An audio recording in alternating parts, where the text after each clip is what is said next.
Most people who search for Bolivia's ancient stones find their way to exactly one place. And then they stop. They watch a video about Puma Punku.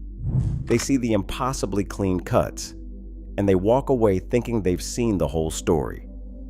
But Bolivia hides a scattered chain of megalithic sites stretching from the freezing high plateau near Lake Titicaca all the way down into the eastern jungle.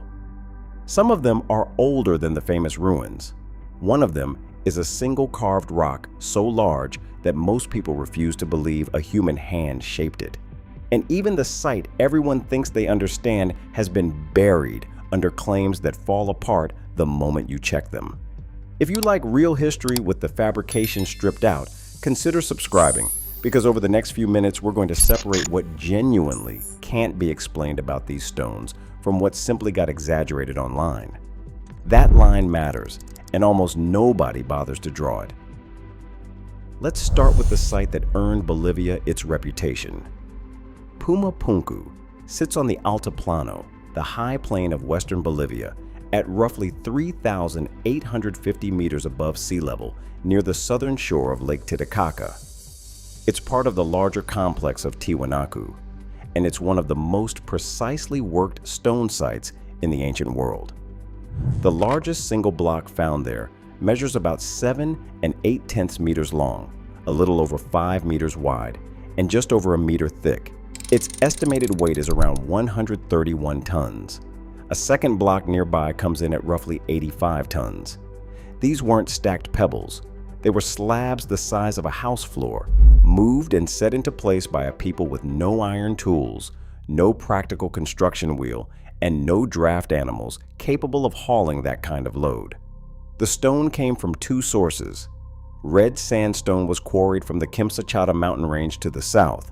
The gray andesite, the harder volcanic rock used for the famous H-shaped blocks, came from quarries that reportedly sat around 10 miles away. And the finish on that andesite is what stops people cold. The joints are cut so cleanly that a knife blade won't slide between adjoining stones. The interior angles are sharp. The surfaces are flat and true. Some blocks are so uniform that you could swap one for another, and they'd still line up perfectly, which points to something close to a standardized design, almost a prefabricated system produced centuries before the Inca ever set a stone in this region. Here's where the honest part begins, because this is exactly where most videos take a wrong turn. For decades, one idea has followed Puma Punku everywhere, and it traces back to a researcher named Arthur Poznański, who worked here in the early 20th century. Poznański argued, based mostly on star alignments, that Tiwanaku was somewhere between 11,000 and 17,000 years old. That's where the phrase "oldest city in the world" comes from, and you'll still see it repeated as fact. It isn't fact. Modern radiocarbon dating has thoroughly overturned it. Multiple converging dates place the earliest monumental construction at Puma Punku and the neighboring Acapana platform at around 536 to 600 years of the Common Era. Recent statistical studies of the site's radiocarbon record suggest Tiwanaku itself was founded around 110 of the Common Era, and that monument building had ended by roughly 720. So the stones are genuinely old, about 1,500 years old. But the 17,000-year figure is a discredited relic, and repeating it does the real mystery a disservice, because the real mystery survives just fine without the exaggeration. The open question was never the age. It's the method.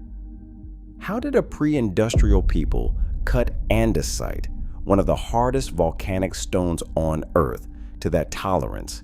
And how did they move slabs weighing more than 100 tons across the Altiplano? For years, the honest scientific answer was that we didn't fully know. Then two researchers, Jean-Pierre Protzen and Stella Nair, went at the problem experimentally. Working with the kinds of tools the Tiwanaku actually had, they found something revealing. Bronze chisels were useless on andesite, but harder stone hammers made from flint, agate, and quartzite could pound, grind, and slowly shape the rock to the finish we see. It's punishing work. It takes enormous labor and time, but human hands can do it. That doesn't close every question. The transport of the largest blocks is still argued over, with most scholars pointing to large organized labor forces, earthen ramps, and llama hide ropes, and every one of those transport theories remains, in the careful words of the researchers themselves, speculative. So let's state the caveat plainly. We can now show how the stones were probably carved. We still can't fully show how the heaviest of them were moved. Now walk a short distance from Puma Punku into the main Tiwanaku complex, and you meet the site's most recognizable object. The Gate of the Sun, or Puerta del Sol, is a single doorway carved from one block of andesite. It stands about 3 meters tall and 4 meters wide, and it weighs an estimated 10 tons. Across its lintel runs a carved central figure, usually called the staff god, and often linked to the creator deity Viracocha, holding a staff in each hand and surrounded by rows of winged attendants. There's a long debate over whether that frieze encodes a calendar. What nobody debates is the craftsmanship, because this entire gateway, figure and all, was carved from one piece of stone. When European explorers came upon it in the 19th century, it was lying on the ground, cracked in two. It stands today, but there's good reason to think this isn't even its original location. Nearby stand the great monoliths, and they carry their own strange history. The Bennett Monolith, sometimes called the Pachamama Stela, is a carved human figure more than 6 meters tall, weighing around 17 tons and covered head to foot in low-relief symbols. Its modern story is almost as remarkable as its age.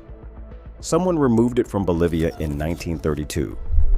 It spent 70 years passed between museums, and it was only returned to Tiwanaku in 2002 after the Aymara people campaigned successfully to bring it home.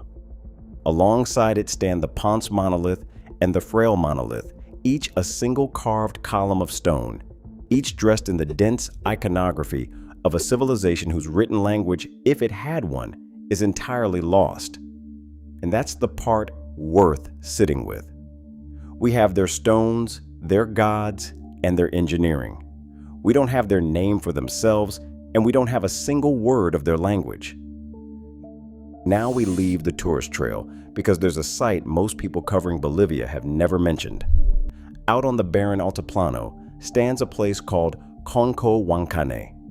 It's remote, seldom visited, and hard to reach, a scatter of carved stone monoliths and platforms on the open plain. What makes it matter is its age. Khonkho Wankane appears to date back around 2,000 years, which places it before the height of Tiwanaku, and some researchers believe the culture here fed directly into the civilization that later built the famous complex. If that's right, then the story of Bolivia's megaliths doesn't begin at Puma Punku at all.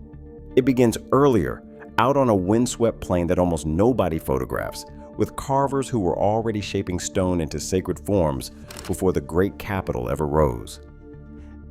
Then there's the site that breaks the pattern completely. Travel hundreds of kilometers east, down out of the frozen high plateau, and into the green foothills where the Andes meet the Amazon, and you reach El Fuerte de Samaipata. Here the scale becomes almost absurd, because Samaipata isn't a wall or a gateway. It's a single rock, one enormous outcrop of red sandstone, carved across its entire surface with channels, basins, niches, geometric terraces, and the outlines of animals, including feline and serpent figures running down its length. It's often described as one of the largest single carved stones anywhere on Earth. Mainstream archaeology credits the earliest carving to a people connected to the Amazon basin, sometimes identified with the Chane, an Arawak-speaking culture, with work beginning around 300 of the Common Era. Much later, the Inca took it over and made it a provincial capital, and later still, the Spanish arrived. It became a UNESCO World Heritage Site in 1998.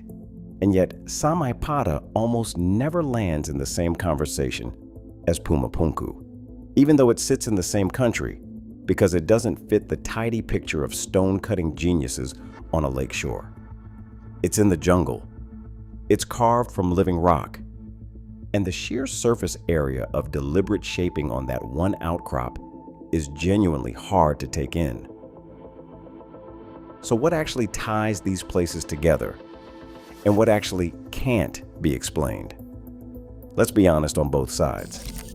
What can be explained, and has been, is the age of Tiwanaku, the tools that shaped the andesite, and the cultures that mainstream archaeology credits with each site. The 17,000-year city, the idea that the stones were machined by some lost technology or by visitors from elsewhere.